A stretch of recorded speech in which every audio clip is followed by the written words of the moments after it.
Napoleon's great displeasure at his brother Lucien's marriage was shortly afterwards provoked afresh by the union which Jerome Bonaparte, the youngest of his brothers, contracted in the United States.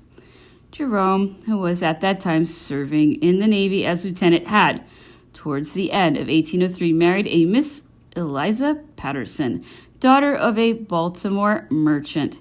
He was 19 years old at the time. Napoleon, in his double capacity as sovereign and head of the family, forbade the transcription of the marriage deed onto the civil registry.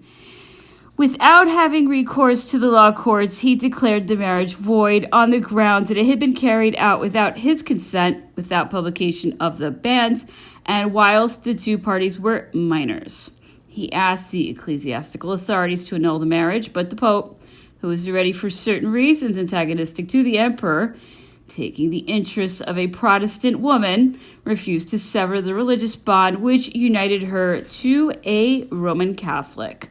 Recalled to France by the emperor, Jerome Bonaparte only returned toward the end of April 1805. He had arrived at Lisbon on an American vessel, accompanied by his father-in-law and his wife, avoiding the vigilance of the English fleet. There he was forced to separate from them, and after a sad leave-taking, departed for Madrid. Mr. Patterson and his daughter immediately returned to America.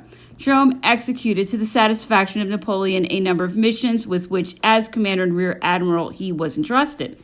He then left the Navy for the army, a service which he had long had an inclination. In 1807, having a body of Bavarians and Württembergers under his orders, he went through a brilliant campaign in Silesia. One after the other, he reduced all the fortresses in a province which had been fortified by Frederick the Great. After the Peace of Tilsit, which by one of the clauses of the treaty raised him to the dignity of King of Westphalia, he married in August 1807 Catherine, daughter of the King of Württemberg, a princess whose noble character and admirable conduct under adversity entitle her to a place in history and to the praises of all. This marriage having destroyed Madame Eliza Patterson's last hopes, she resigned herself to the annulment of the union, which she had contracted in 1803. She addressed herself in 1808 to General Turreau, who was French ambassador to the United States, and declared to him that she yielded to circumstances which imposed a painful and humiliating sacrifice upon her, and that she placed her own lot and that of her son in the emperor's hands.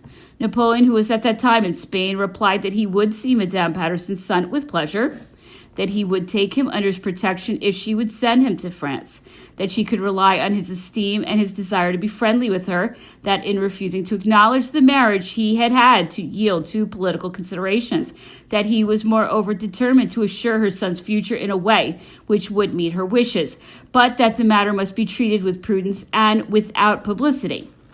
Lucien and Jerome Bonaparte had not been included in the terms of the Senatus Consultum, referring to the hereditary dignity of the imperial family, because of the marriage which they contracted without the assent or contrary to the wishes of the head of the state.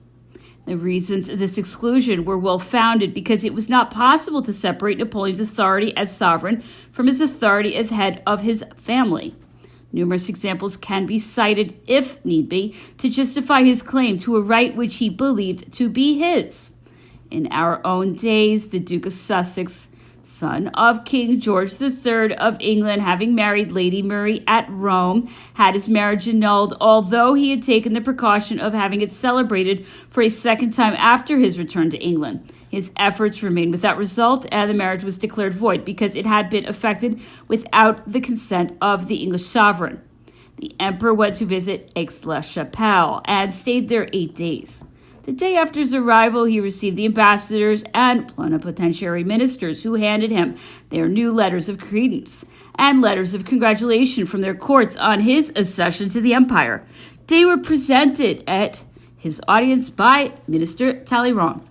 Napoleon went to visit the manufactories of the town and of the little suburb called Borset, a small manufacturing settlement about 3/4 of a mile from Aix-la-Chapelle, examining all the manufactures exhibited there and accepting invitations to all fetes given his honor. He received in turn the departmental and municipal authorities, the judges, the military, and the clergy, and was present at the singing of a Te Deum, which was given in the ex-cathedral. The clergy showed him the relics of Charlemagne, who founded this church, and other relics which formerly had attracted pilgrims to Aix. These relics had been dispersed during the revolutionary period, but had been recovered by the church. On the eve of August 15th, his fete, his birthday, the emperor had taken advantage of his presence at Aix-la-Chapelle with the Empress Josephine, who had preceded him there, to celebrate Charlemagne's fete with all the pomp of military, civil, and religious ceremonies. A pontifical mass was held in the cathedral in the presence of the empress with all her court. It was not to the saint of the legend that this homage was rendered, but to the founder of the Western Empire, of which Napoleon considered himself the restorer. Certain events, more private than public in character, took place during the new emperor's stay at Aix-la-Chapelle, about which I would like to say a few words. The indirect part played in the affair of the Duc d'Orléans by General Caulaincourt had been taken, the origin of the favor into which he had been taken. General Lauriston, on his side, had been Napoleon's schoolfellow at the military school and had become one of his most distinguished, as he was one of his oldest aides-de-camp. Various positions in the household of the first consul had been conferred upon him, notably the important post of master of the horse. General Lauriston, accordingly, thought that he had a claim to the post of Grand Equerry when the empire was founded, and was accordingly hurt when this post was given to General Caulaincourt, his junior in service and his inferior in rank. He complained about the matter to the emperor, and no doubt made use of expressions which offended Napoleon. For after a most stormy interview with the emperor at Aix-la-Chapelle, he received orders to start for Toulon, to embark on the fleet under the command of Admiral Villeneuve, and to take over the command of an army of 7,000 or 8,000 men in transport. In the course of this expedition, General Lauriston, by a bold stroke, captured a fort in Dominica, the Diamond, which was a source of trouble to the trade and shipping of the island of Martinique. In the end, he was present at the fatal Battle of Trafalgar, after which he returned to Paris. All remembrance of the unpleasant scene which he had had with Napoleon at Aix-la-Chapelle seemed to have been effaced.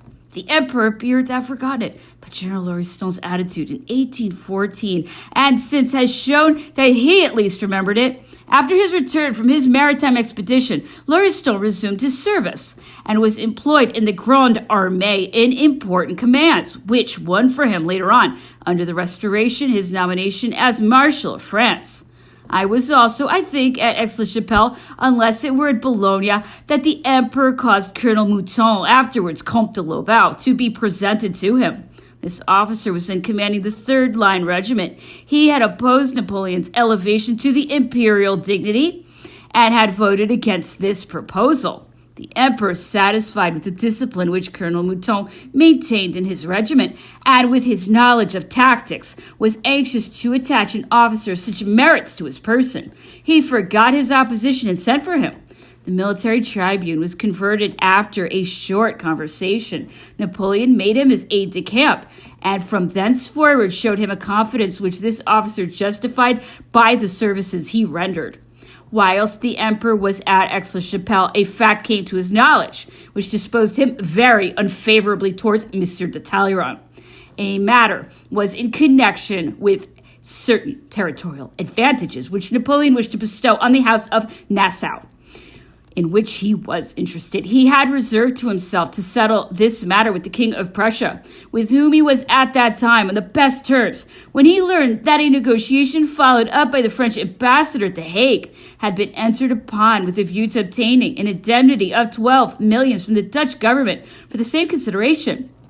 The emperor wrote officially to the Minister of Foreign Affairs to complain that the Dutch government, already greatly in arrears in carrying out its engagements for the equipment and armament of the flotilla, and whose finances were involved, should be thinking of presenting the Prince of Orange with a sum of money, which was much too great for its resources. Napoleon then spoke in a confidential manner to the minister about the part which it was alleged to have been played in this matter by his ambassador.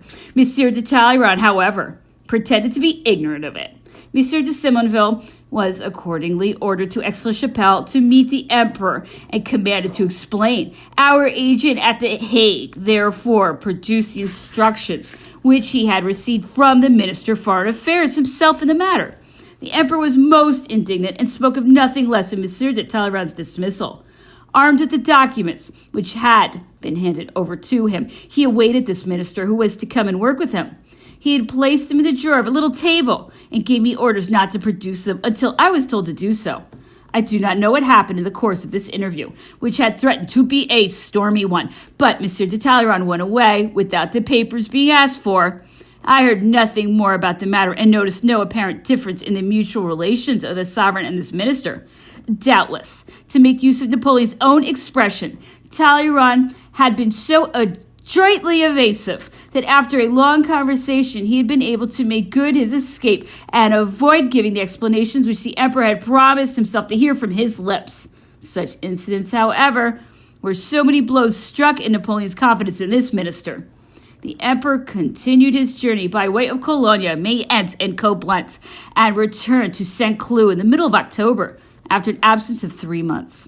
Numerous decrees were promulgated on his own initiative during his visit to the towns of Aix-la-Chapelle, Cologne, Bonn, Coblentz, Mayence, and other places on his route.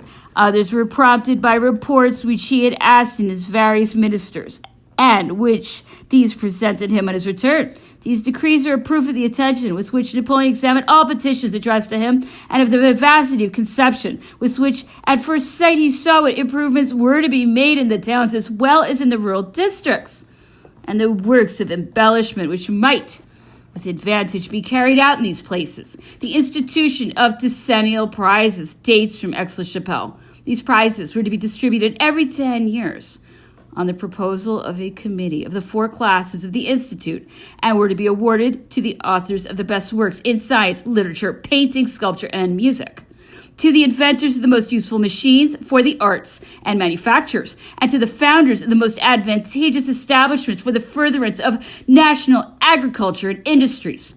The disastrous events which occurred in 1814, at the time of the expiration of the first term of 10 years, prevented this noble plan, which would have given a salutary impulse to arts and letters, from being carried into execution. The question of hereditary had been settled by the creation of the empire. Napoleon's nature was all that was great. The title of emperor, being the highest title in modern Europe, was the right appellation of the head of a nation, which was high above all other nations. This title being admitted, the form of the courts of neighboring monarchies, freed from privileges and purged of servility, became a necessity of the new empire surrounded by ancient European states. If the new emperor of the French, the chief of a new race, the restorer of religion in France, the most powerful of Catholic sovereigns, stood in need of a religious consecration, he could only receive it from the head of the church, and in the metropolis of the empire. The question of the intervention of the Holy Father in the consecration and coronation of the emperor became the subject of deliberations of the Council of State. Objections were raised in this assembly where the greatest liberty of discussion was allowed against a project which seemed likely to prompt the court of Rome to fresh pretensions. Napoleon's pressing arguments won the day, and Cardinal Fesch, French ambassador at Rome, was charged with the negotiation. After long tergiversations on the part of the Pope and consultations with the most influential cardinals, whose opinions were now favorable, now hostile to the project, the proposals of the ambassador were accepted on conditions which were considered acceptable in Paris. Napoleon, hearing of the Pope's consent at Mayence, wrote him a dignified and measured letter begging him to come and give a religious character to the consecration and coronation of the first emperor of the French. This letter was carried by General Caffarelli, one of the emperor's aides-de-camp, with an invitation to the Pope to come to Paris in the first days of November. Napoleon's letter, which made no allusion to settlement of religious questions, which were pending, threw the Pope into a fresh state of perplexity. At last, however, he made up his mind to leave Rome on November 2nd, the day after All Saints' Day. On the 25th, the emperor left the palace of Fontainebleau on the pretext of a hunt in the forest.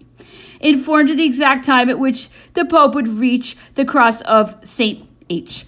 On the Paris road, the emperor arrived there at the same time. He alighted from his horse, and the Pope descended from his carriage. The two embraced and then entered into the emperor's carriage, Napoleon going first and placing the Pope on his right. The cardinals and the Holy Father's suite entered the other carriages of the court. The procession made its way to the palace, where the two sovereigns were received by Cardinal Caparat, the ministers, and the chief officers of the crown. After resting in his apartment, the Pope paid a visit to the emperor and afterwards to the empress. At 4 o'clock, Napoleon returned his visit and remained closeted with His Holiness for half an hour. Meanwhile, the ministers and other dignitaries had been presented to the Holy Father. On the morrow and on the following day, the Pope dined with the emperor. Napoleon kept constantly giving him his hand. I heard Napoleon relate that in the course of one of their conversations, the Holy Father had pressed him to sign his name at the bottom of a document in which Louis XIV, towards the end of his life, pressed by his confessor, had disavowed the Articles of the Declaration of the Clergy of 1682, which is drawn up by Bossuet at the foundation of the liberties of the Gallican Church. The Pope promised to keep this act of complaisance secret.